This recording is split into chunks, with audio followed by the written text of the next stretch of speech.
Hey, how's it? How's it? How's it? How's it, everybody? Welcome to the Chaos Effect Mind, or welcome back. My name is Kilo, as always. I'll be your hostess, whatever. To me, they're both feminine in nature. But you already know how we're going to start. I got an affirmation for us here today. Read out my book. I am recording on camera today.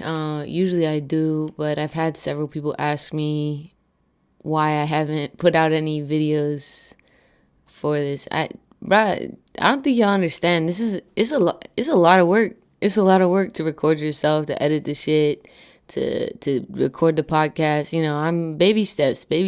You know, recognize my greatness. Let me be great. Hold up. All right, repeat after me. Say it in your head or just listen. I am in control. I am one with God. I am the only authority in my life. I am divinely protected by the light of my being. I close off my aura and body of light to the lower astral levels of mind. And I now open to the spiritual world. Thank you, Akua. And so it is. I replace God with Akua. You replace it with whoever you want. Goddess, whatever you want to say. Doesn't really matter to me. Honestly, I don't know where to put this. I'm dealing with tight quarters over here, you know what I mean? It's space though, so I'll be grateful. And yeah, I know it's been a couple weeks since I've been back on here. We've been doing some construction at the house, and sometimes it was been mad dusty. You know, there's been some shit going on between me and my father. Yes, I do live with my father currently. I hadn't lived with him in almost a decade, maybe. And then, yeah, shit happens. This economy is crazy. But I also think it's crazy how, you know, the universe, spirit, Akua, God, goddess moves through us and shows us little things, you know. I had stopped smoking weed for maybe since the beginning of the new year. And then, you know, I ended up smoking like a week or so ago, but I felt so guilty. I felt so guilty for smoking again. And you know, cuz it's not something, it doesn't help me focus. It, you know, not saying that I'm lazy when I'm on it, but I'm kind of all over the place when I'm smoking. You know, my mind's moving a mile a minute, and it's hard to really tune in, tap in, and focus when your mind is altered. Now, I am a huge proponent for marijuana in the marijuana industry. Always have been, but that shit will always be there. I promise you. You know, there's this reader, I read her messages, and she she said, and I just wrote in my journal that I felt guilty about smoking again. And then I went to read her message later on in the day, and she said, your ancestors are proud of you for overcoming, or for your sobriety. Keep it going. So I had to just be like, yo, I mean it. Yeah, that, tell me without telling me, because that shit's irritating. And stuff like that happens all the time, you know. And then I seen this post with French Montana on why he stopped smoking and drinking. So the universe is always speaking to us. We just got to be open to listen. Whether or not Big Brother is listening on our phone, they're always watching for real. But it's crazy how all these synchronicities come to connect together. But yeah, back to what I'm gonna talk about today. You know, I might reference my book a little bit. And I also heard something interesting that I really appreciated the sentiment of, you know, because a lot of these stories may be triggering for people, or you may be listening to this and be like, damn, this bitch got a lot of problems with her parents. No, I mean, I don't share any of this stuff to feel victimized. I say this all the time. And I did hear a lady say the other day, I am no longer a victim. I'm a witness to what I went through.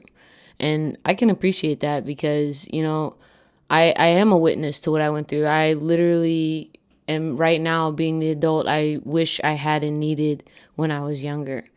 That is a very important thing to keep with you and to always carry with you as you go on in this life, because truly every single person you encounter with whatever, maybe they're angry or they're just having a tantrum or whatever as an adult, it is literally their inner child screaming something to them that obviously we can't decipher because we're not in their brain. They have to be able to openly communicate that or discuss what's being triggered or just something of that nature to allow whoever's around them to know why they're acting in that way. But alas, that takes self-reflection.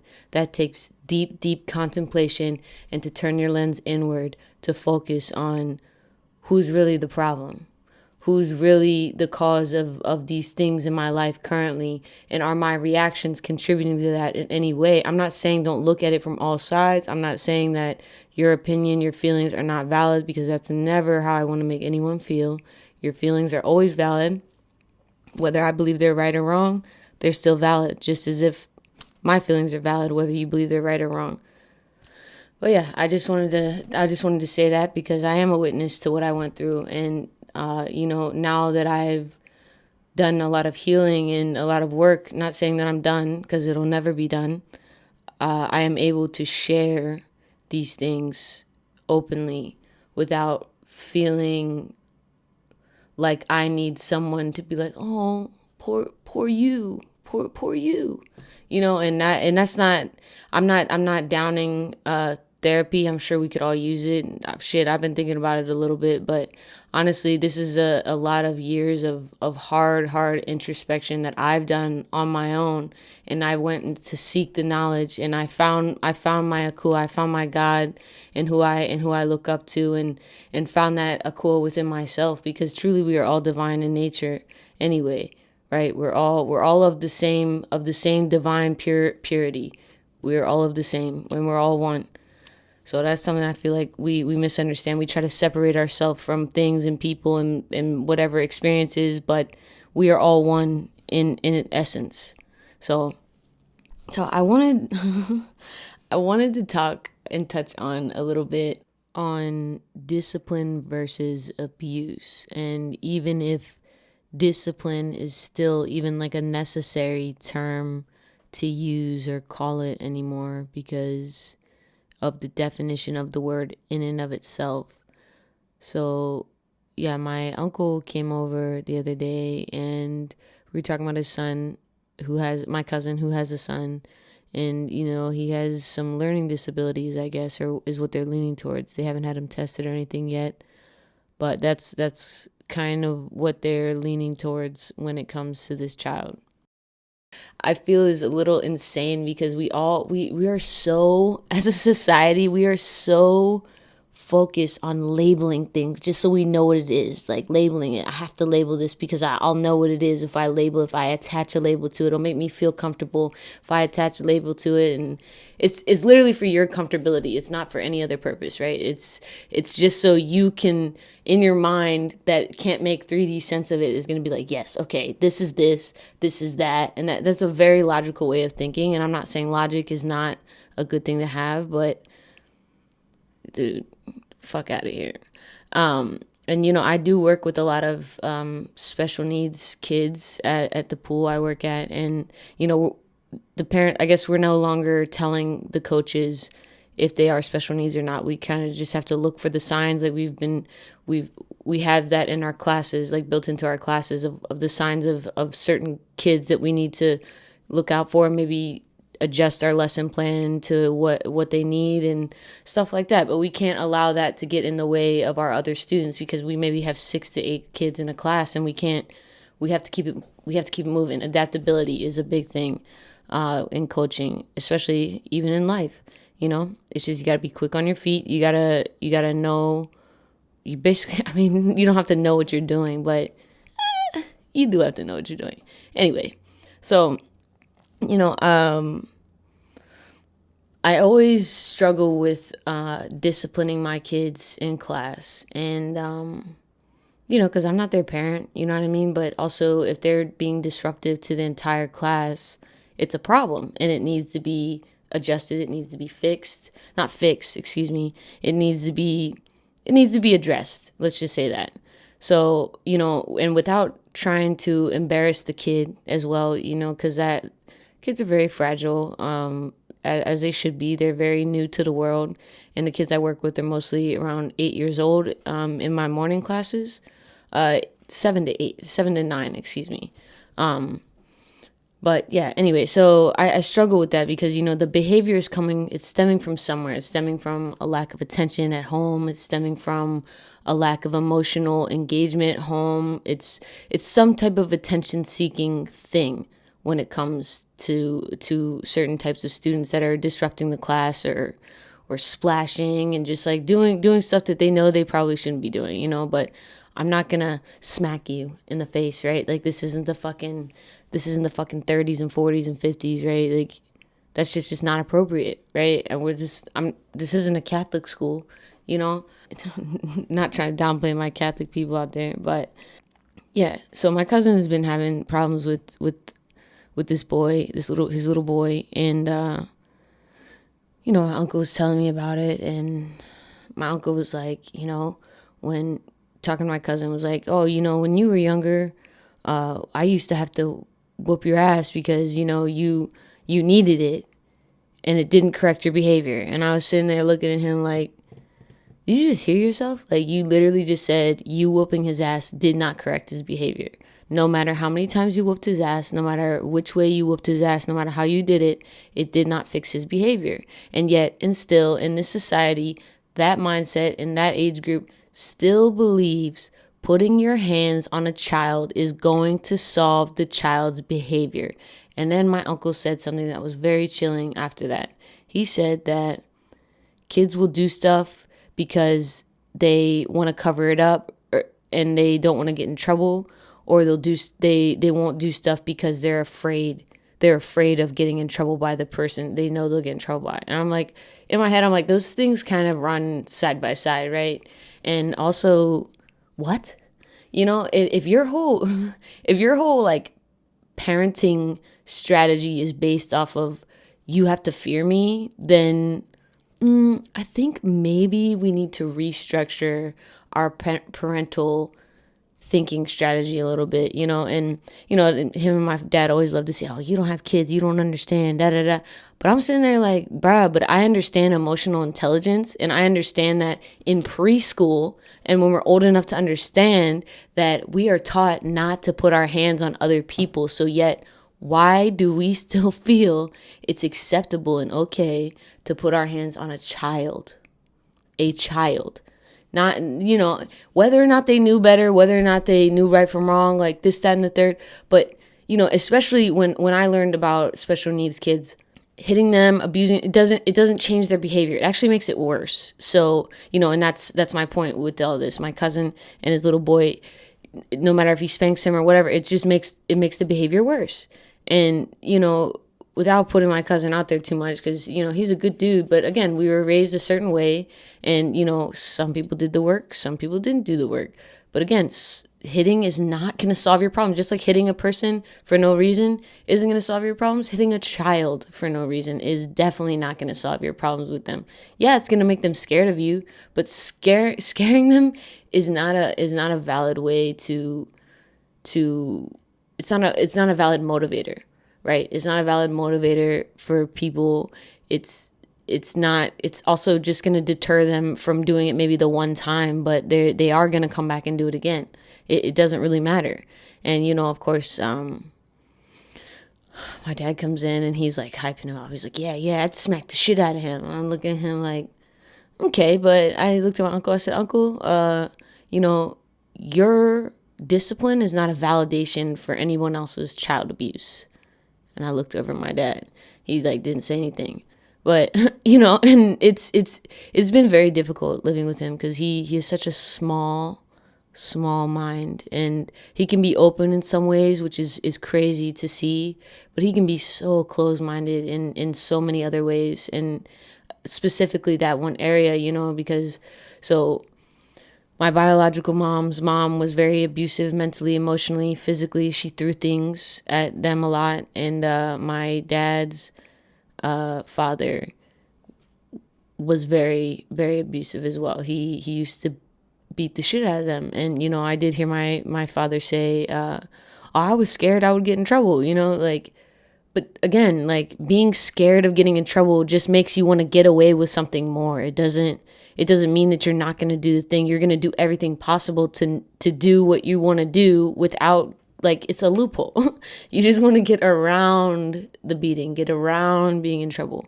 And of course, he I brought up to him, I was 17 when this happened, but I snuck out. I went to smoke weed and watch movies with some of my friends, and that's when I found out my parents had a tracker on my car.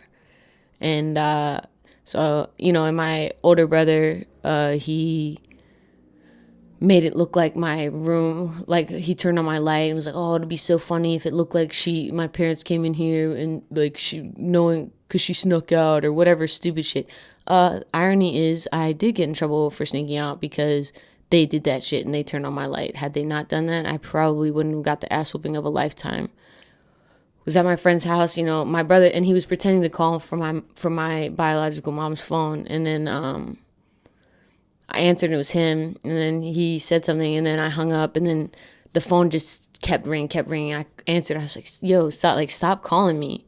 And then it was my biological mom, and she was like, "What the fuck? What? Where the fuck are you?" I was like, "Nope." I hung up the phone real quick. I was running outside to go home, and then who do I see out there but my dad in his truck? And I like skirted down the hill. I ran back to the house I was in, and it was all bad.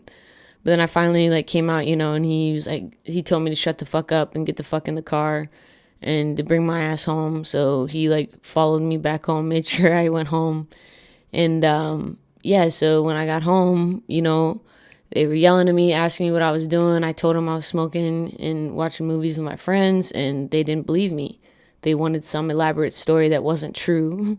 No matter what I told them back then, actually, they wouldn't believe. They didn't believe whether it was the truth, whether it was a lie. They just didn't believe it. I used to fuck around with them a little bit and just lie and be like, okay. And then I tell them the truth. They'd be like, nah. I'm like, okay. Like, I don't know. I don't know what you want to hear because you don't believe me when I tell you the truth. You don't believe me when I lie. So they never really believe me. But I guess that's what happens when you don't really believe in your children or yourself. Boom. Bumper. It's like, but yeah, so, they were yelling at me. And then, of course I was crying. And then, my dad just starts wailing on me with the belt. And, so I dropped to the ground and, my mom kicks me a few times in my stomach and my dad keeps hitting me with the belt. And I just remember screaming for my brother, my sister, somebody to wake up and help me. But of course they're not going to come down. So they didn't come down. I ended up going to bed maybe at like 2, 3 a.m. Had to get up for school the next day too. And yeah, my dad, I couldn't get up. I was tired. And then so he dumps a bucket of ice water on me to wake me up and told me to get the fuck out of bed and to get the fuck on the bus. So I did that. And of course, I didn't have a car. They cut off my phone. I told them I left my phone over there, so they cut off the service to it. All the things. I was grounded for a little bit, not until they needed me to drive their kids somewhere though. Don't worry.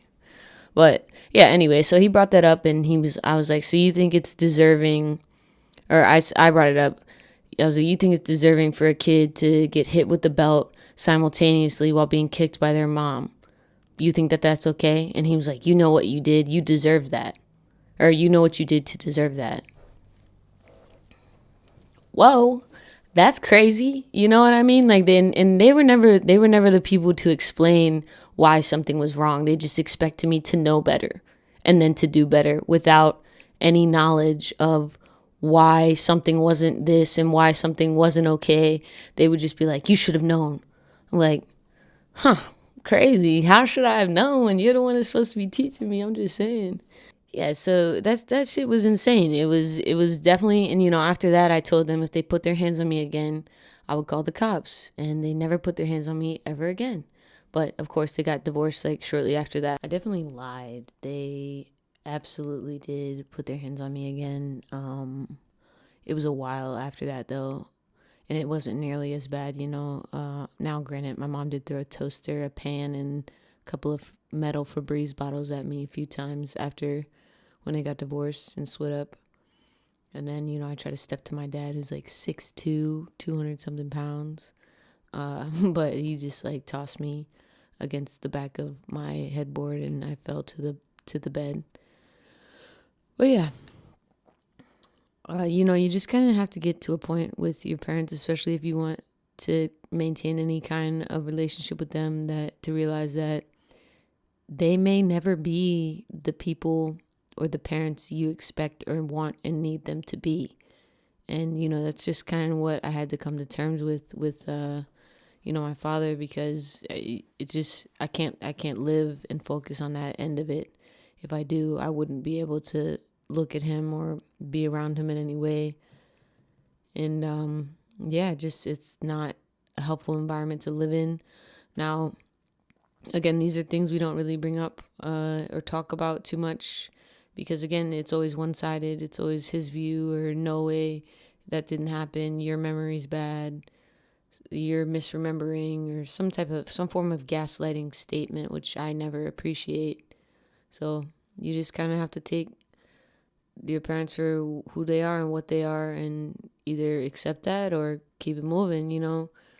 As far as my bio mom, I tried to have a relationship with her after like 10 years. I called her, but again, when am I going to be able to be the kid in the parent child dynamic? Because that was never the case. And when my dad was hyping up my uncle and stuff, he was like, he was saying he's just so fucking silly, dude. It's like he'll never see it in a way that like what he did was wrong. And he was like, "You're trying to blame me for something when you deserve." I'm like, bro, just because your actions are incorrect, you know what I mean?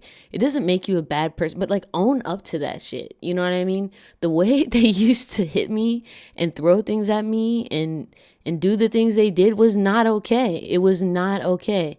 I even had some people ask me about it before when I would tell them stories. Like someone's mom asked me, and they were like, "It sounds like they're abusing you." You know what I mean? But like, of course, no adult in my life would be like, "Oh yeah, like let's see what's going on with her. Maybe, you know." It just kept going, and anytime my parents would fight or my dad would have a bad day at work, he'd come home. I'd do one thing as like a kid. He'd fucking slap the shit out of me or drop me. And I'd be like, oh, like, whoa, what's that for? And then, they'd say they do it because they love me. And, anytime I would cry, they would say, stop crying, or I'll give you something to cry about. And then they'd hit me. Or, if I wasn't crying enough, then they would get something that would hurt me even more. So I would cry even more. It was to a point where I was pretending to cry anytime I got my ass beat, because I was so used to it. It didn't hurt me anymore. And I knew that they wanted me to cry more, even though they were telling me to stop crying. So I would just cry, pretend to cry. And yeah, that's how that went. And, I got blamed for a lot by my older brother. Like, he snuck out and got in trouble. Did not get the ass whooping I got. And I believe he snuck out. It was either before or after me, but either way, he did not get the ass whooping I got.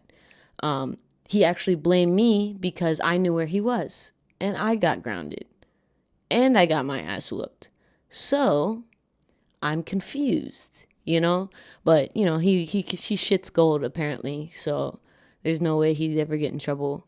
And it was the same for my father growing up. He was the golden boy. He shit gold.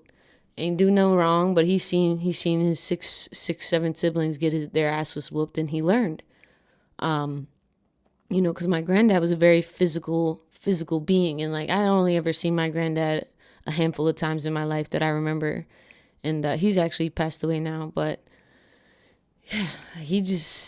I remember I went to the creek one time, and he told me I couldn't go to the creek, but we were allowed to go to the creek. We just had to have the walkie-talkie with us.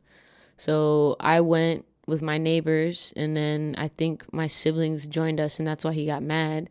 I guess he was looking for us, even though I told him where we were going. And he comes down to the creek, gets me. He literally drags me by my ear all the way home. He holds my ear to bring me to wherever my parents are, to make me tell them what I did. Like holding my ear while he's driving type shit. Just holding it, yanking on it, making sure I hurt. But yeah, those are the memories I have of like my granddad.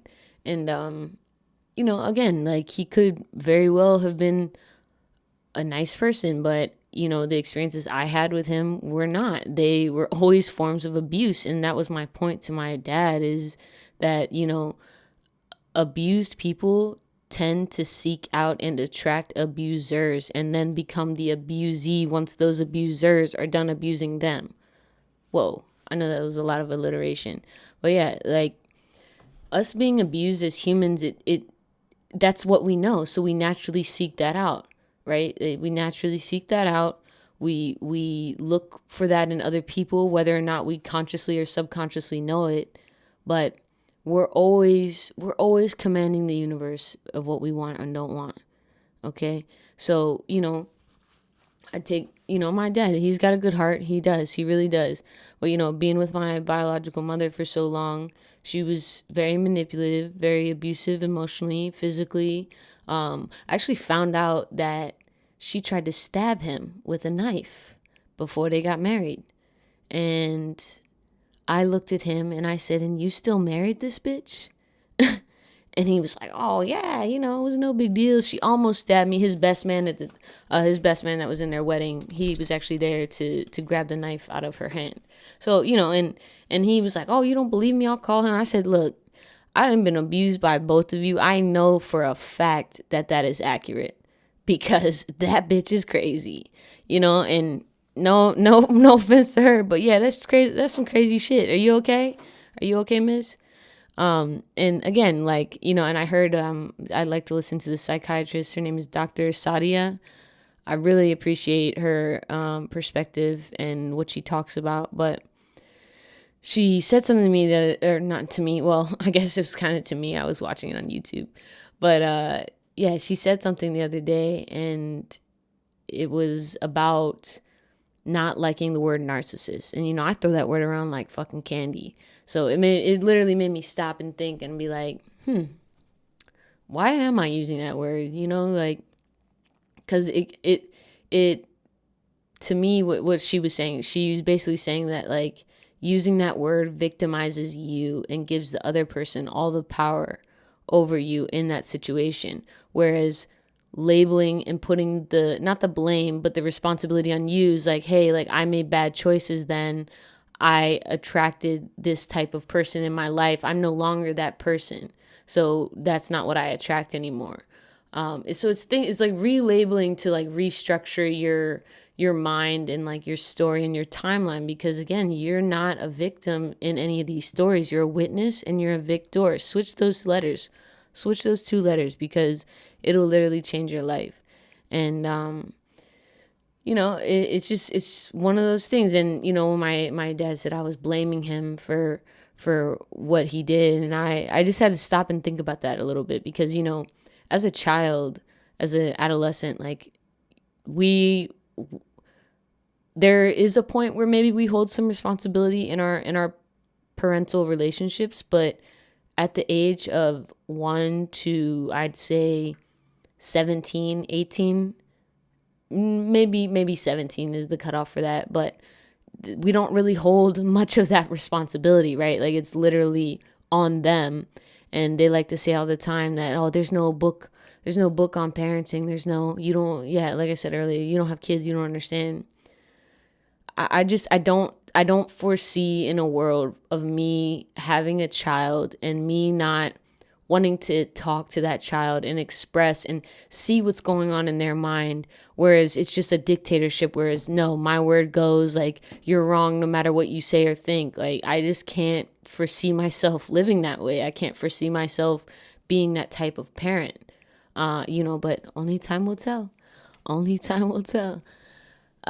It's just sad to me, right? Like, because me as an adult still being upset by these things when he speaks about it, and the way he speaks about it, just so cavalierly, if that's a word, and so just smug about all of it, really is very, very heartbreaking to see, because this is someone that says I love you to me every day, and I'm, sometimes I don't say it back because I'm just like, dude, you don't know what the fuck that is. And if I had not shown you it myself growing up, being apart from you all, you probably wouldn't know what that even looked like.